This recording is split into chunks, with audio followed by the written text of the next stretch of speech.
करेंगे वो रिकॉर्डेड भी होगा, क्लास की रिकॉर्डिंग भी होगी, तो इसलिए क्लास का डेकोरम मेंटेन करके रखिएगा। और जो बच्चे ये क्लास मिस कर जाते हैं उनके लिए ये रिकॉर्डिंग जो है यूट्यूब पे मैं डाल दूंगा, तो वो बाद में जो है इस रिकॉर्डेड क्लास को वहाँ देख सकते हैं।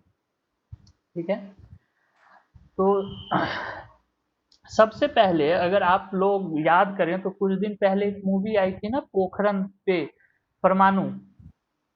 उस मूवी में दिखाया गया क्या गया था कि इंडिया जब कोई भी टेस्टिंग जैसे न्यूक्लियर टेस्टिंग कर रहा था तो उसको छुप छुपा के, मतलब जो है जो सैटेलाइट था यूएसए का, उससे जो है बच के वो टेस्टिंग करना पड़ा था। ऐसा क्यों? तो उस चीज को पहले हम लोग समझेंगे और जानेंगे कि ये टेस्टिंग क्यों वैसे किया गया था, और India first time nuclear testing कब किया था, इस न्यूक्लियर टेस्टिंग से क्या होता है और इससे कैसे न्यूक्लियर पावर प्लांट रिलेटेड है, इन चीजों को हम लोग समझेंगे।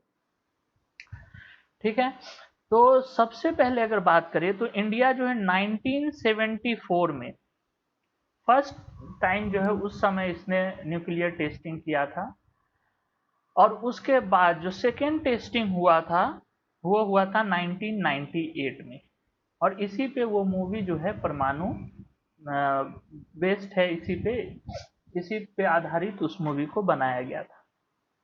देखो क्या हुआ था, एक ट्रीटी, आप लोग हिस्ट्री पढ़ते रहते हो उसमें बहुत सारा ट्रीटी पढ़ते हो, तो एक ट्रीटी हुआ था 1968 में, उसको बोलते हैं एनपीटी ट्रीटी।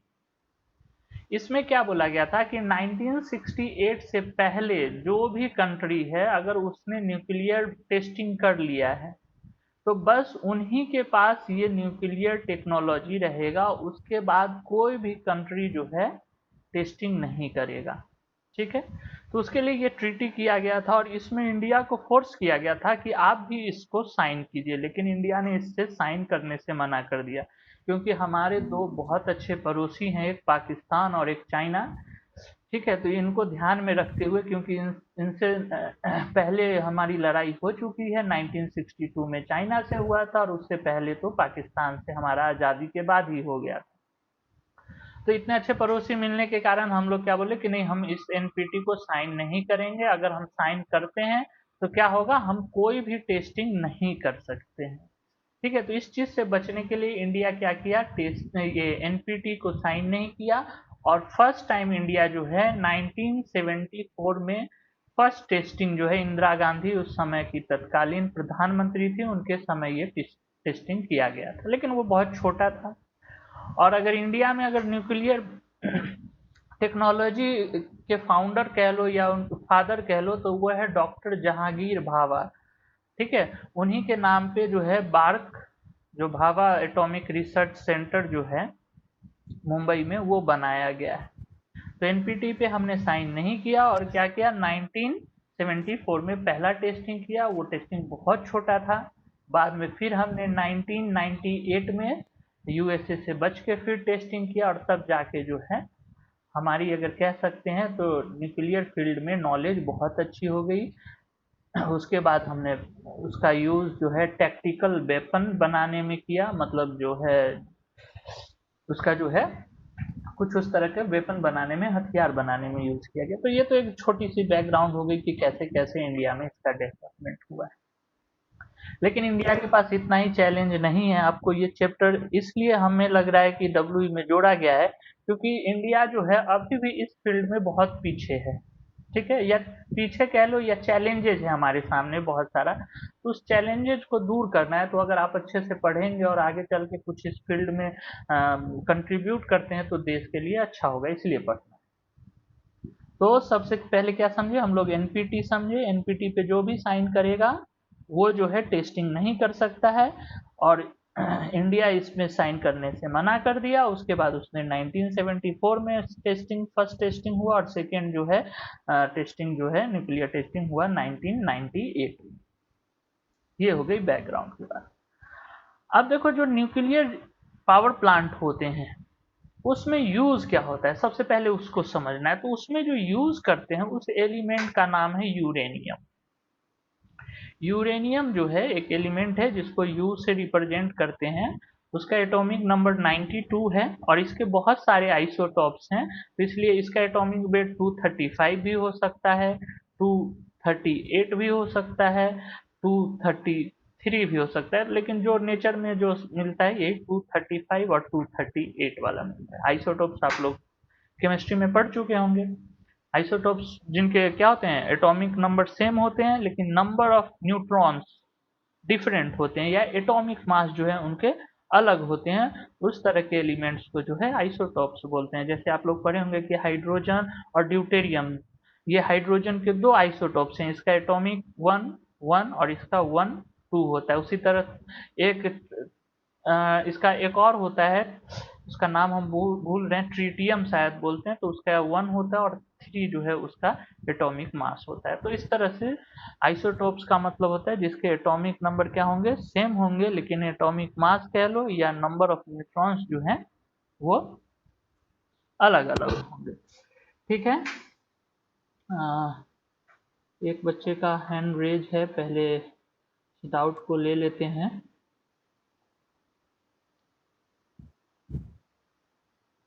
कौन था वो बच्चा, दिख नहीं रहा है मेरे स्क्रीन पे। हाँ, सुमित सिंह, बोलो क्या डाउट है। सुमित सिंह, एनटीपी की फुल फॉर्म। ओह, एनटीपी की फुल फॉर्म। अभी आपको एनटीपी के फुल फॉर्म में नहीं जाना है, मैं एक जो है नॉलेज के लिए बताया हूँ, ठीक है, इसलिए मैं उसका फुल फॉर्म जानबूझ के नहीं बताया था कि वो आपके काम का नहीं, ठीक ना। ऐसे उसका फुल फॉर्म जो है मैं बता दे रहा हूँ, लेकिन जो चीज़ अगर मैं ना बताऊँ तो उसका समझना कि यूज तुम्हारे लिए नहीं है।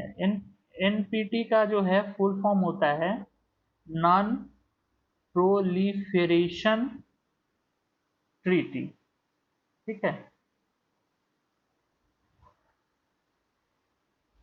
इसका मतलब होता है हिंदी में अप्रसार संधि, मतलब कोई भी जो है अपने न्यूक्लियर वेपन को आगे नहीं बढ़ा सकता है, तो उसके लिए जो है ये ट्रीटी यूज करते हैं, तो इसलिए जो यूज में नहीं था वो हम नहीं बताते हैं, ठीक है। अब आगे बढ़ते हैं, तो क्या मैं कह रहा था कि एनपीटी पे इंडिया ने साइन नहीं किया था। फर्स्ट टेस्टिंग 1974 में, सेकेंड टेस्टिंग 1998 में।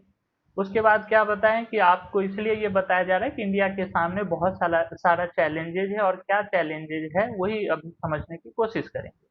तो सबसे पहले हमको जानना है कि न्यूक्लियर पावर प्लांट में एज ए फ्यूल क्या यूज होता है। जैसे थर्मल पावर प्लांट में हमने पढ़ा था कि वहां पे कोल जो है एज ए फ्यूल यूज हो रहा था, यहाँ पे क्या यूज होता है, तो वो यूज होता है यूरेनियम, ठीक है।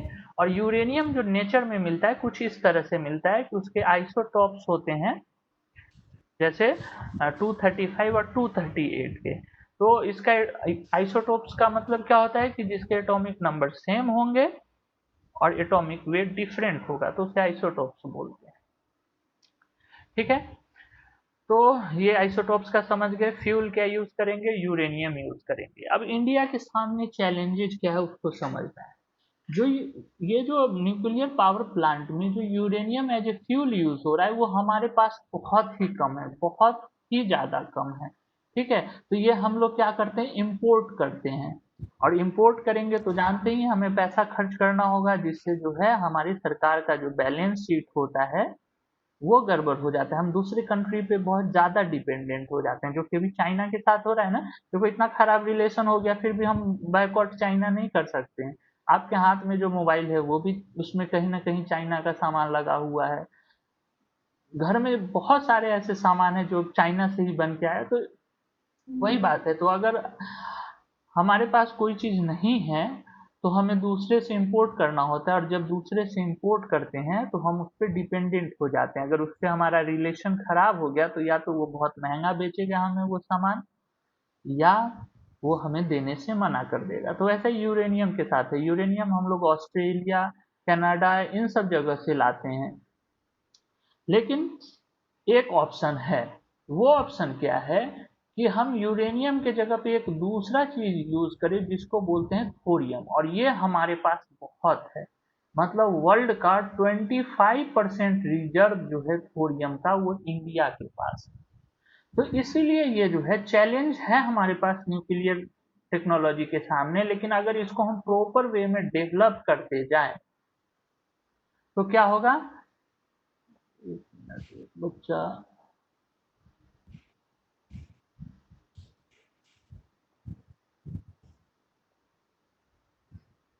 तो क्या कह रहे थे कि अगर हम इस टेक्नोलॉजी को कंटिन्यू अगर ढंग से डेवलप करते जाएं तो हम क्या कर सकते हैं कि एक ऐसा सिस्टम बना सकते हैं, टेक्नोलॉजी ला सकते हैं कि जो थोरियम का यूज करे, क्योंकि हमारे पास थोरियम जो है वर्ल्ड का 25% है, ये हमारे पास बहुत है थोरियम, तो उसका यूज कर सकते हैं। और ये थोरियम मिलता कहाँ है, तो आप लोग 9th क्लास में पढ़े थे कि जो इंडिया है उसमें जो है दो तरह के घाट आपने पढ़े थे, कि एक जो है ईस्टर्न घाट होता है, एक वेस्टर्न घाट होता है। तो जो ईस्टर्न घाट है वहाँ के कोस्टल एरिया में ये थोरियम मिलता है, बालू में, सैंड में, क्योंकि जो कोस्टल एरिया है तो वहाँ क्या होगा, सैंड, और उस सैंड में एक और होता है जिसको बोलते हैं मोनाजाइट। उस मोनाजाइट ओर में जो है ये थोरियम बहुत ज्यादा है, तो हम लोग क्या कर सकते हैं कि उसका यूज कर सकते हैं, तो उसी चीज को हमको समझना है।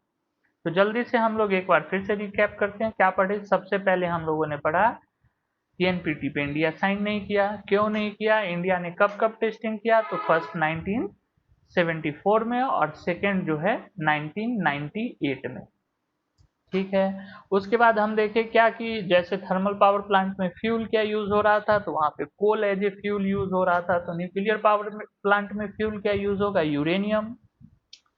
और यूरेनियम के आइसोटोप्स कौन कौन से होते हैं, तो यूरेनियम के आइसोटोप्स होते हैं आपके 235 और 238, जिनका एटॉमिक मास होता है। उसके बाद क्या पता चला कि यूरेनियम हमारे पास बहुत कम है, तो हमको क्या करना पड़ेगा, इसको इंपोर्ट करना पड़ेगा, और इंपोर्ट अगर करते हैं तो हम हो जाएंगे दूसरे पे डिपेंडेंट। और डिपेंडेंसी का मतलब क्या होता है, वो चाइना से अच्छा एग्जाम्पल कुछ भी नहीं। तो फिर क्या ऑप्शन है, तो ऑप्शन है क्या कि हम टेक्नोलॉजी को इतना आगे लेते जाएं कि हमारे पास जो थोरियम है बहुत ज्यादा ईस्टर्न घाट पे, उसका यूज करके जो है हम लोग न्यूक्लियर पावर प्लांट्स या जो भी हमें अगर कोई हथियार वेपन बनाना है तो वो बना ले। तो जो ईस्टर्न कोस्ट है, जो घाट है, वहां पे ये सैंड में मिलता है, और सैंड में एक और होता है जिसको बोलते हैं मोनाजाइट, और मोनाजाइट से हम लोग जो है थोरियम निकाल सकते हैं और उसका प्लांट में यूज कर सकते हैं। तो ये बहुत ही बेसिक बात हुई, आपको आशा करते हैं कि समझ में आ गया होगा। न्यूक्लियर पावर प्लांट भी देखने में एकदम थर्मल पावर प्लांट जैसा ही होता है, जैसा आपके अभी स्क्रीन पे आ रहा होगा, जो प्लांट दिख रहा है वो न्यूक्लियर पावर प्लांट। अब देखिए सबसे बड़ा बात है क्या कि यूरेनियम ही क्यों यूज होता है फ्यूल में, और दूसरा क्यों नहीं यूज करते हैं। तो आप जब अगर आपके बुक में कहीं भी या घर में हम लोग क्या करते हैं, पीरियोडिक टेबल लगाते हैं, तो पीरियोडिक टेबल में देखना यूरेनियम जो है एक तो पहले हेवी एलिमेंट है, भारी है, क्योंकि देख रहे हैं उसका एटॉमिक वेट कितना है, 235 या 238। और दूसरा ये जो है अनस्टेबल है, तो इसलिए ये एक तरह से कह सकते हो कि फिजाइल है, आसानी से इसको हम तोड़ सकते हैं। तो इसलिए जो है इसका यूज होता है। ज्यादा डिटेल में आपको क्यों ये यूज होता है वो 12th के केमिस्ट्री में पढ़ना है, तो अभी जो है हम लोग उस केमिस्ट्री में नहीं जाएंगे। ठीक है, तो अब डेफिनेशन देख लेते हैं कि न्यूक्लियर पावर प्लांट में क्या होगा। तो न्यूक्लियर पावर प्लांट क्या करता है कि न्यूक्लियर रिएक्टर या न्यूक्लियर एनर्जी का यूज करके इलेक्ट्रिसिटी जनरेट करता है। ठीक है, अब वो कैसे इलेक्ट्रिसिटी जनरेट करता है उसको हम लोग जो है आगे पढ़ेंगे। फिर से समझ लेते हैं, न्यूक्लियर पावर प्लांट क्या होगा, वो न्यूक्लियर एनर्जी का यूज करके क्या करेगा, इलेक्ट्रिसिटी जनरेट करेगा।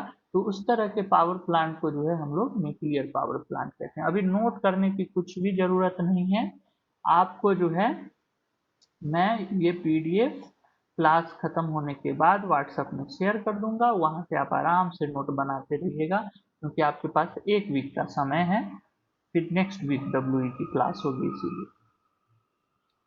तो आगे बढ़ते हैं।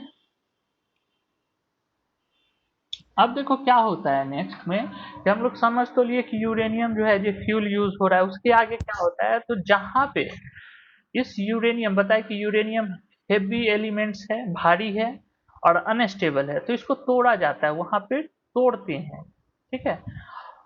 इसलिए मैं बोल रहा था कि ये फिजाइल है, न्यूक्लियर फिजन का यहाँ पे हम लोग यूज करते हैं, मतलब इसको तोड़ने का काम करते हैं। ये यू है 92 235।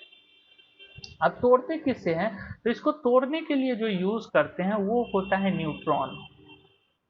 जब इस पर न्यूट्रॉन से आप इस तरह से स्ट्राइक करवाएंगे तो ये क्या होगा, टूट जाएगा दो अलग एलिमेंट में, ठीक है। अब वो एलिमेंट क्या है उसका भी अभी नाम आपको याद रखने की जरूरत नहीं है, ये ब्रेक हो जाएगा और उसके बाद जो है इसका नाम याद रखने की कोई जरूरत नहीं, ये दो एलिमेंट में वो ब्रेक हो जाएगा और उसके बाद तीन न्यूट्रॉन, इस न्यूट्रॉन को अगर एन से डिनोट करें तो तीन और न्यूट्रॉन ये जनरेट करेगा और बहुत सारा एनर्जी, उसी एनर्जी का जो है हम लोग यूज करेंगे। क्या कह रहे थे कि जो यूरेनियम है उस पर क्या करना है, हमें इस न्यूट्रॉन से स्ट्राइक करना है। ये न्यूट्रॉन क्या करेगा, उसको दो हल्के हल्के लाइट एलिमेंट में ब्रेक कर देगा और साथ ही तीन और न्यूट्रॉन जनरेट करेगा और बहुत सारा एनर्जी।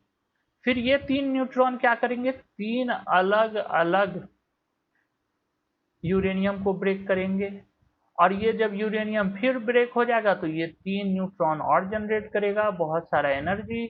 और ये तीन न्यूट्रॉन तीन न्यूट्रॉन तीन न्यूट्रॉन, अब टोटल 9 न्यूट्रॉन हो गए, तो वो क्या करेगा 9 यूरेनियम को ब्रेक करेगा। तो इस तरह से एक चेन क्रिएट हो जाएगा विद इन अ सेकेंड, मतलब एक सेकेंड के अंदर हजारों लाखों करोड़ों की संख्या में न्यूट्रॉन हो जाएगा, ठीक है। और इस तरह से वो फ्यूजन स्टार्ट हो जाएगा, यूरेनियम टूटना शुरू हो जाएगा। लेकिन बात आती है क्या कि अगर एक सेकंड में इतना हजारों लाखों millions of billions of neutron हो जाएगा तो कुछ ही देर में इतना ज्यादा हीट जनरेट होगा कि वो रिएक्टर जो है मेल्ट कर जाएगा, ब्लास्ट हो जाएगा उसमें। तो इसलिए यहाँ कॉन्सेप्ट आता है दो चीजों का, एक को बोलते हैं कंट्रोल्ड और एक को बोलते हैं अनकंट्रोल्ड। और यहाँ पे देख रहे हैं चेन जैसा क्रिएट हो गया, एक न्यूट्रॉन कितना बनाया, तीन न्यूट्रॉन बनाया, फिर तीन न्यूट्रॉन से यहाँ तीन न्यूट्रॉन क्रिएट हुआ, फिर तीन न्यूट्रॉन, फिर तीन न्यूट्रॉन। तो देख रहे हैं एक से तीन हुआ, तीन से नौ होंगे, नौ से 27 हो जाएगा, फिर 27 से 21 हो जाएगा। तो इस तरह से एक चेन जैसा, सॉरी 81 हो जाएगा, इस तरह से एक चेन सा क्रिएट हो जाएगा और ये कुछ ही सेकेंड में बहुत ज्यादा नंबर ऑफ न्यूट्रॉन्स हो जाएंगे, इसलिए इस तरह के रिएक्शन को जो है चेन रिएक्शन बोला गया। और अगर हम किसी तरह से इस इलेक्ट्रॉन को कंट्रोल में कर लें कि पहले भी एक था बाद में दो हो जाए और फिर इसको इस तरह से हम कंट्रोल कर सके, मेरे पे डिपेंड करता है कि या तो एक था बाद में भी एक रहे, आगे भी एक रहे, आगे भी एक रहे। तो इस तरह से अगर हम कंट्रोल कर लेते हैं तो उस तरह के चेन रिएक्शन को जो है कंट्रोल्ड चेन रिएक्शन बोलते हैं। अगर हम कंट्रोल नहीं कर पाते हैं तो उस तरह के चेन रिएक्शन को जो है अनकंट्रोल्ड चेन रिएक्शन। अब ये यूज कहाँ होता है ये दोनों, तो कंट्रोल्ड चेन रिएक्शन जो है वो कंस्ट्रक्टिव यूज में होता है, मतलब न्यूक्लियर पावर प्लांट में, ठीक है, सिंपल लिख दो, पावर प्लांट में यूज होता है। और ये अनकंट्रोल्ड कहाँ यूज होता है, तो बॉम्ब बनाने के काम में, जो एटॉमिक बम होता है या न्यूक्लियर बम होता है वहां पे जो है ये जो है अनकंट्रोल्ड यूज होता है, क्योंकि वहां पे हमारा क्या टारगेट होता है, ज्यादा से ज्यादा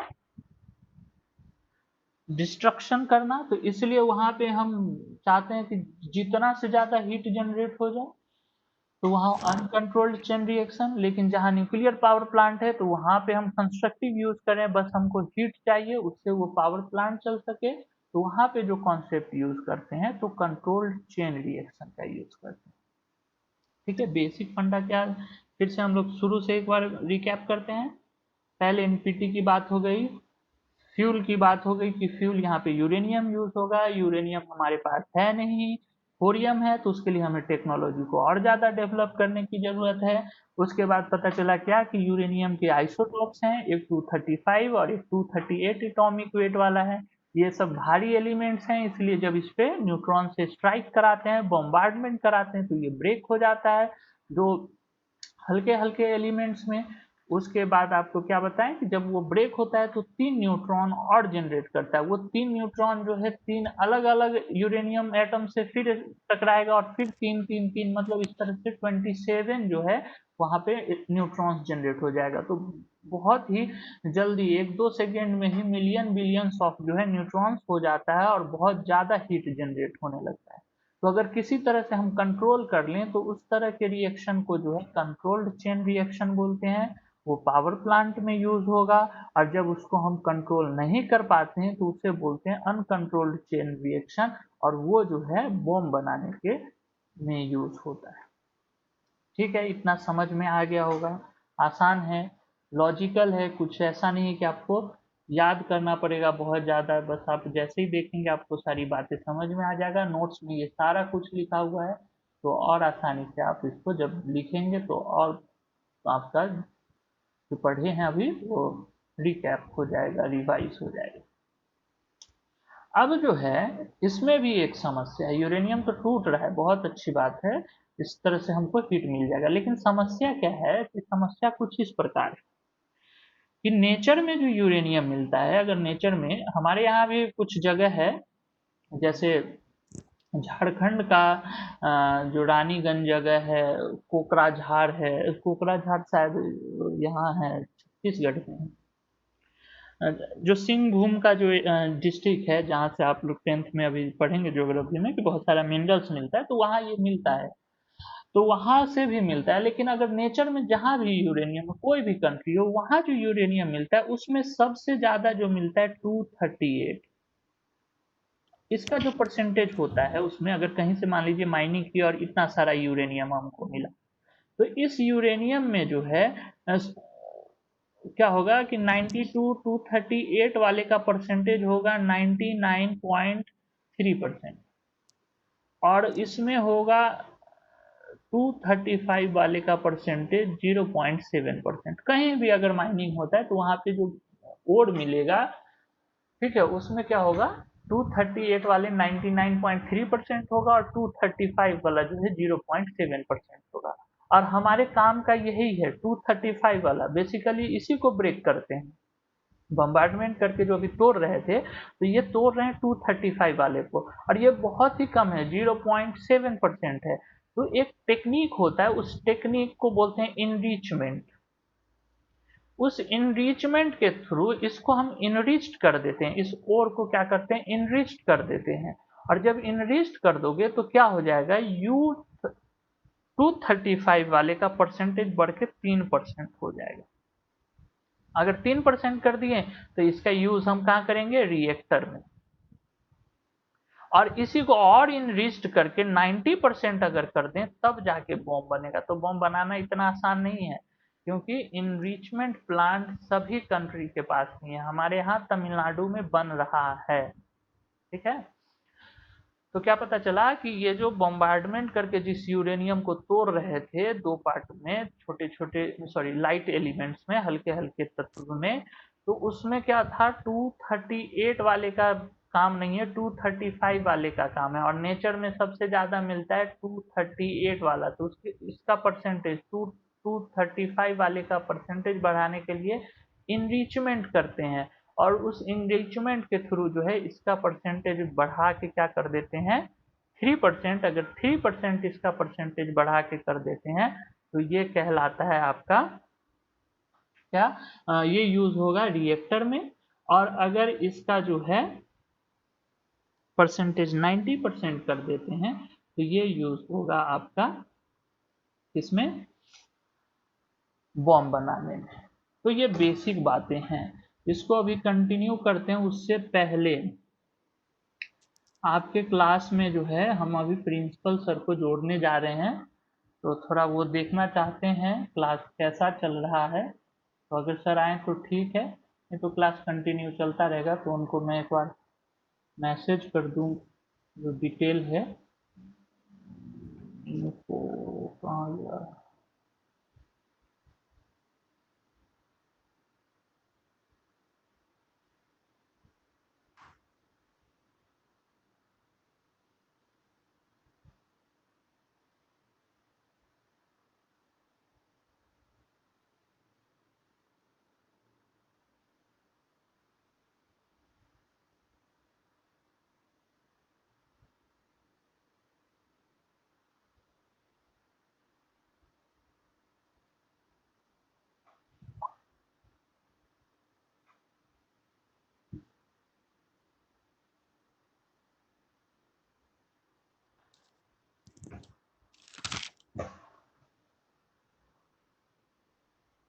हाँ, तो आगे कंटिन्यू करते हैं, ठीक है। तो हम लोग समझ लिए क्या कि इनरिचमेंट करना पड़ेगा, क्योंकि जो नेचर में मिल रहा है U38 जो है वो हमारे ज़्यादा काम का नहीं है, हमारे लिए काम का है 235, और उसका इनरिचमेंट करके जो है उसके परसेंटेज को बढ़ा देंगे, तब जाके रिएक्टर में यूज़ करेंगे या बॉम्ब बनाने के लिए यूज़ करेंगे। और बॉम्ब के बारे में ज़्यादा मत सोचो, रिएक्टर के बारे में सोचो तुम लोग। ठीक है, यहाँ तक अगर कोई डाउट है तो हैंड रेज करो, फिर इतना डाउट क्लियर करते हैं, फिर आगे हम लोग बढ़ते हैं। कोई बच्चा जिसको कोई डाउट हो?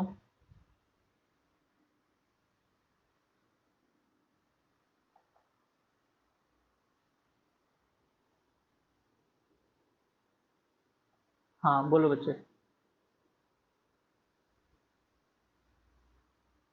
RS-137, बोलो क्या डाउट है?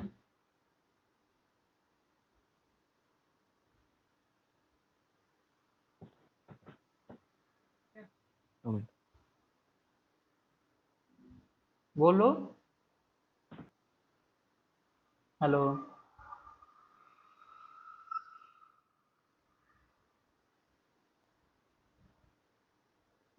हेलो। हाँ हेलो। जैसे आपने बताया 3% उससे रिएक्टर से 3% होती है ना? हाँ, रिएक्टर में 3% होती है, और अगर उसका जैसे बॉम्ब ये सब बनाना है तब 90% होती है। तो 90% किससे होती है? U35 जो यूरेनियम का एक आइसोटोप है, उस टेक्निक को बोलते हैं इनरिचमेंट। इनरिचमेंट करके ना उसका परसेंटेज बढ़ा के कर देते हैं हम लोग 90%। ठीक है, ओके। उस टेक्निक के बारे में अभी नहीं पढ़ना है, वो जब इंजीनियरिंग करोगे न्यूक्लियर साइंस में, तब जाके उस समय पढ़ना है कि कैसे उसको बढ़ाते हैं। तो अभी बस जानना है क्या कि उसके परसेंटेज को किसी टेक्निक से, उस टेक्निक को बोलते हैं इनरिचमेंट। उस इनरिचमेंट प्रोसेस के थ्रू जो है, जो यूरेनियम का 235 आइसोटॉप है, उसका परसेंटेज बढ़ा के हम लोग कर देते हैं 3%, तब उसको रिएक्टर में यूज करते हैं। और उस परसेंटेज को अगर 90% कर देते हैं बढ़ा के, तब जाके उससे जो है एटॉमिक बम या न्यूक्लियर बम बना सकते हैं। ठीक है। ओके।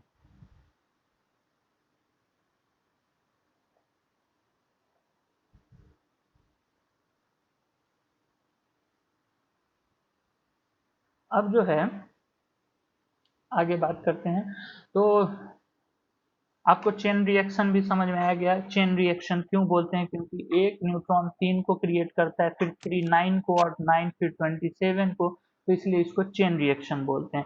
अगर किसी तरह हम उसको कंट्रोल कर लें, उस न्यूट्रॉन्स के नंबर को ना बढ़ने दे, तो उसे जो है हम लोग क्या बोलेंगे? Controlled chain reaction.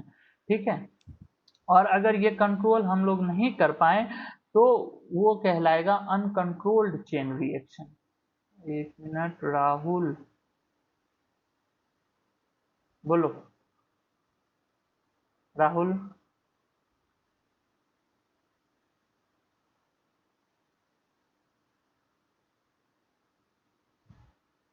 राहुल।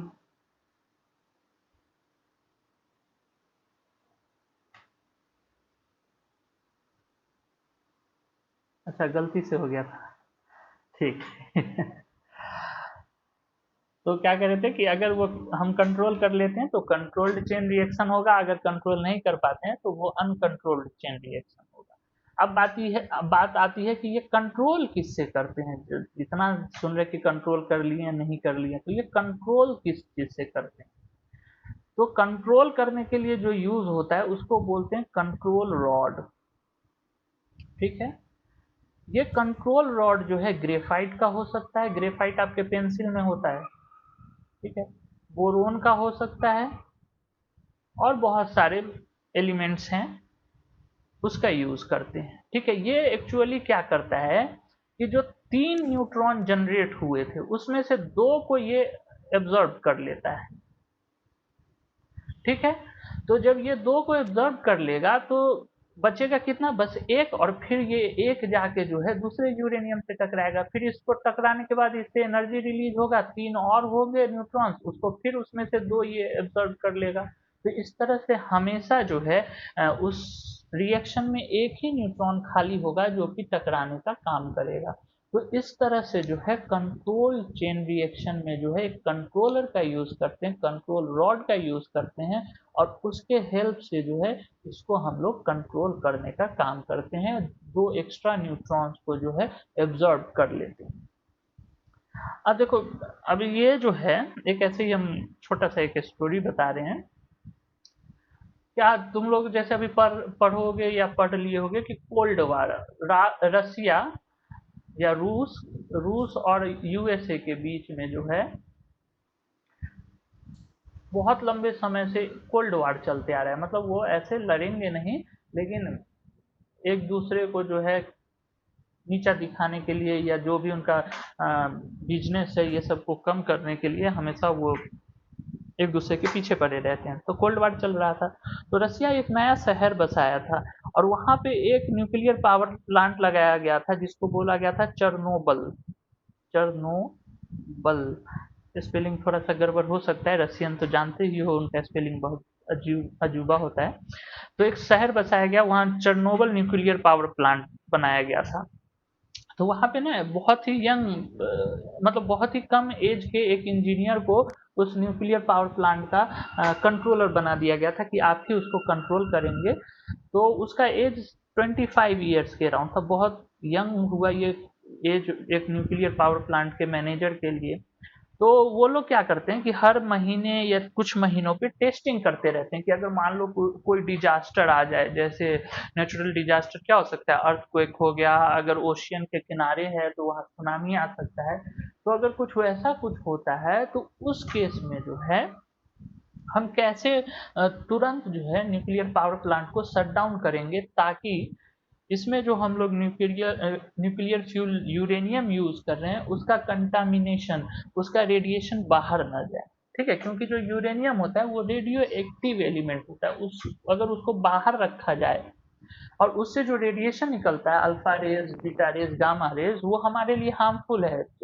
वो उसके कांटेक्ट में आदमी आया तो वो आधे घंटे भी नहीं जिंदा रहेगा, उसका ना स्किन जो है वो मेल्ट होना शुरू हो जाता है और वो उसका डेथ हो जाएगा। ठीक है, या बहुत सारे जो मल्टीपल ऑर्गन फेलियर हो जाएगा। तो इसलिए जो है वो कंटामिनेशन बाहर ना आ जाए, कुछ डिजास्टर आता है तो उससे बचने के लिए वो लोग क्या करते थे, कुछ कुछ दिनों पे ऐसे ही मॉक ड्रिल, जिसको यहाँ देखते हो स्कूल में, तो उसी तरह का मॉक ड्रिल करते थे कि जल्दी में जो है कैसे इसको हम शट डाउन कर सकते हैं। तो एक दिन शट डाउन किया गया और इस इंजीनियर के पास ज्यादा एक्सपीरियंस नहीं था, कुछ फॉल्ट आ गया उस पावर प्लांट में, और ये कंट्रोल रॉड जो ग्रेफाइट का था, जो उस न्यूट्रॉन को एब्जर्व करने की काम करता था, जो एक्स्ट्रा न्यूट्रॉन से वो एब्जर्व कर नहीं पाया, और पावर प्लांट हो गया अनस्टेबल, ब्लास्ट हो गया। ब्लास्ट होने के बाद वो रेडिएशन बाहर आ गए। अब जब बाहर आ गए तो वहां के जितने लोग रहने वाले थे वो क्या हो जाएंगे, कंटामिनेटेड, वो रेडिएशन के चपेट में आ गए। तो शहर को जो है लॉक कर दिया गया था, जो वहां लोग फंस गए वो वहीं रहे, उनको उस शहर से बाहर नहीं जाने दिया गया था। अगर वो बाहर जाते तो दूसरे जगह भी वो रेडिएशन फैल जाता, वहां के भी लोग बीमार हो जाते। तो ऐसा हुआ था। ऐसा ही जो है आज से 8 साल पहले फुकुशिमा एक जगह है जापान में, वहां भी सुनामी आने के बाद वहां का भी न्यूक्लियर पावर प्लांट में ऐसा ही ब्लास्ट हो गया था।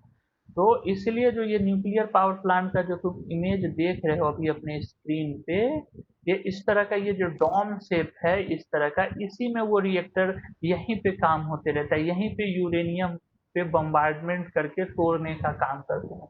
और ये 3 शील्ड में ढका होता है, अंदर स्टील का, उसके ऊपर इस तरह से कंक्रीट का, ताकि इसमें से जो है रेडिएशन बाहर ना आ सके। अगर रेडिएशन बाहर आएगा तो बाहर जो लोग हैं वो बीमार हो जाएंगे। हो सकता है ये ना अभी मीटिंग से तुम लोग एग्जिट कर जाओ, क्योंकि 40 मिनट का ही बाय डिफॉल्ट टाइम है। तो फिर से अगर वैसा कुछ होता है तो फिर से मीटिंग स्टार्ट करना पड़ेगा, लेकिन अभी तक वैसा हुआ नहीं है, 40 मिनट होने वाला है। तो इस कंटामिनेशन को बचाने के लिए इस तरह का शील्ड बना हुआ रहता है। तो जापान में भी हुआ आज से 8 साल पहले। तो वो लोग क्या किए, अब वहां पे पहले तो लोगों को वहां से इवेक्यूएट के निकाल दिए, अब वहां से मिट्टी हटाने का काम करें, क्योंकि ऊपर का जो सॉइल है वो भी कंटामिनेट हो गया। तो वो क्या करते हैं, कुछ सेंटीमीटर मिट्टी काट के उसको पॉलीथीन में बांध के दूसरे जगह रख दे रहे हैं, ताकि नीचे का सॉइल पे फिर से खेती किया जाए।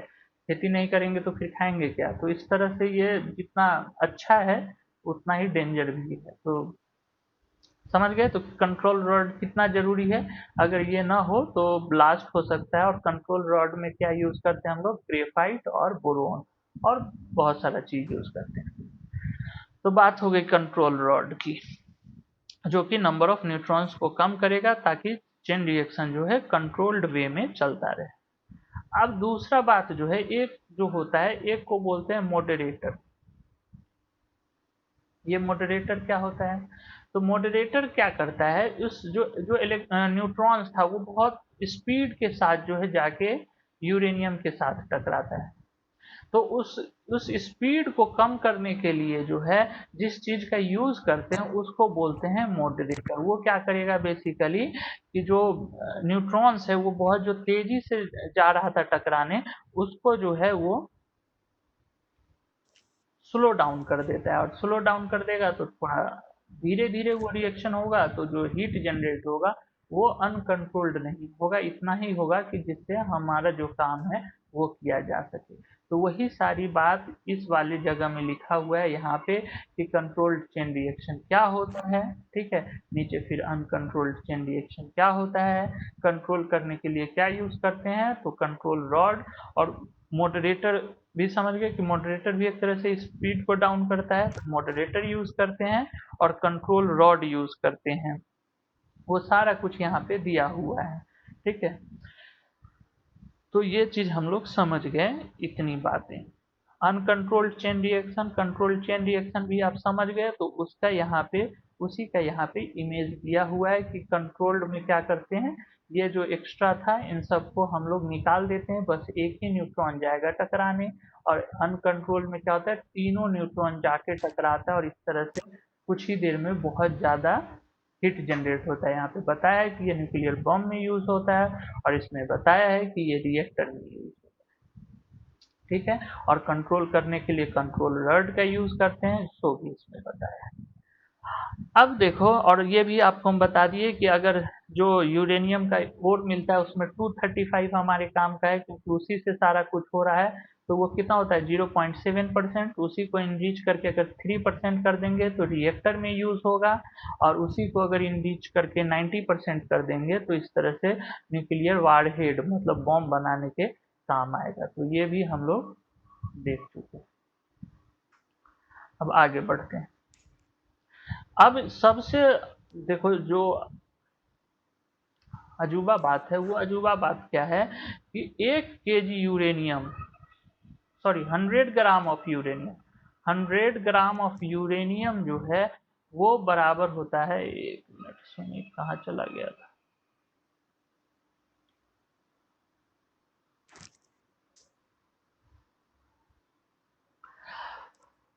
तो 100 ग्राम ऑफ यूरेनियम जो है वो बराबर होता है 290 टन ऑफ कोल के। और जानते हैं कि 1 टन कोल जो है अप्रोक्स 1000 kg के बराबर होता है। 1 टन जो है 1000 kg के बराबर होता है। एग्जैक्टली तो 907 kg होता है, लेकिन 1000 बोल देते हैं हम लोग। तो क्या पता चला कि ये जो है अगर कैलकुलेट किया जाए तो 290,000 इतना केजी, 2 लाख 2,90,000 kg कोल के बराबर 100 ग्राम ऑफ यूरेनियम होता है। तो सोच लो, 100 ग्राम यूरेनियम अगर हम तोड़ें, जिसको फिजन बोलते हैं तोड़ने को, तो उससे जो हीट जनरेट होगा उतना ही हीट के लिए तुमको जो है 2,90,000 कोल जलाना होगा। तो देख रहे हो कि कितना कम अमाउंट जो है बहुत ज्यादा एनर्जी क्रिएट कर सकता है। इसलिए जो है एक कारण है कि यूरेनियम यूज करते हैं न्यूक्लियर पावर प्लांट में, या न्यूक्लियर पावर प्लांट यूज करते हैं, क्योंकि फ्यूल वही अच्छा माना जाता है जो कि इजीली ट्रांसपोर्ट हो सके और उसकी इफिशियंसी बहुत ज़्यादा हो, मतलब बहुत ज़्यादा जो है वो एनर्जी रिलीज कर सके। ठीक है, अब देखो यहाँ पे कह रहे थे तुमको एक और कॉन्सेप्ट समझ लेते हैं। क्या कह रहे थे कि यूरेनियम पे ऐसे, अच्छा मीटिंग विल इन्वॉल्व, 5 मिनट में जो है मीटिंग ब्रेक हो जाएगा, मतलब एंड कर जाएगा। तो फिर से सबको ज्वाइन करना है, ऐसे भागना मत, अटेंडेंस अभी नहीं लिया है। और 10 मिनट और क्लास चलेगा, उसके बाद आज का पूरा, इसके बाद देखो क्या कर रहे थे कि यूरेनियम पे न्यूट्रॉन से स्ट्राइक करा है, ये ब्रेक हो गया, तो इसको बोलते हैं फीजन, मतलब तोड़ने को बोलते हैं फीजन। और अगर मान लो कि दो छोटे छोटे लाइट एलिमेंट, यहाँ हेवी था ना, ये हेवी एलिमेंट था, ये छोड़ो आज इतना ही क्लास रहने देते हैं, अटेंडेंस ले लेते हैं, अगले दिन इसके आगे कंटिन्यू करेंगे। सभी लोग अपना अपना जो है रियल नेम चैट बॉक्स में जल्दी जल्दी लिख दो, हम वहां से नोट कर लेंगे। लिखना शुरू करो।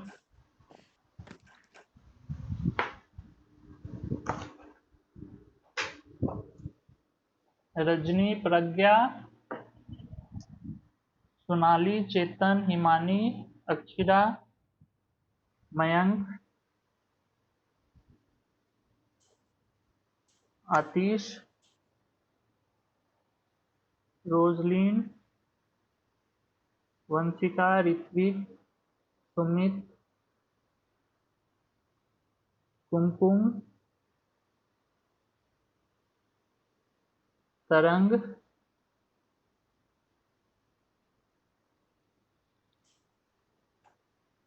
विभा, राघव, खुशी,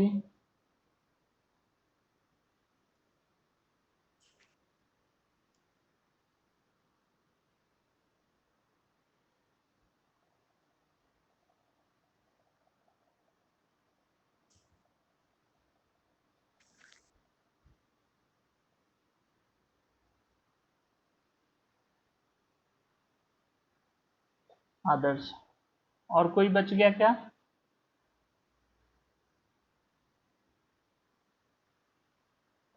और बता देना मैसेज करके क्लास में कोई दिक्कत भी आ रहा था या नॉर्म अच्छा चल रहा था या नहीं। यहीं पे देखो सबका नाम मैंने पेस्ट कर दिया, आज जिसने जिसने क्लास अटेंड किया है सबका यहाँ पे है। कोई अगर बच्चा बच रहा है तो वो मैसेज कर देना, ठीक है, उसका अटेंडेंस हम यहाँ पे ये कर देंगे।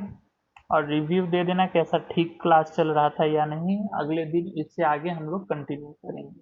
इंटरेस्टिंग टॉपिक है, आपको जानने में बहुत कुछ अच्छा लगेगा इसके बारे में, और इससे आपका 10th का भी टॉपिक कवर हो जाएगा।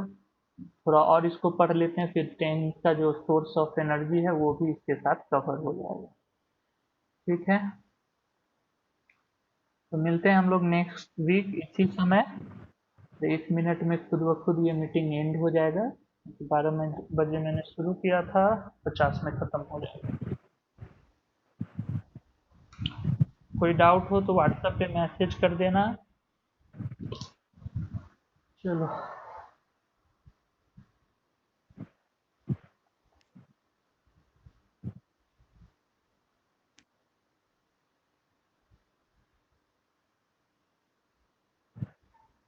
लेफ्ट कर दें?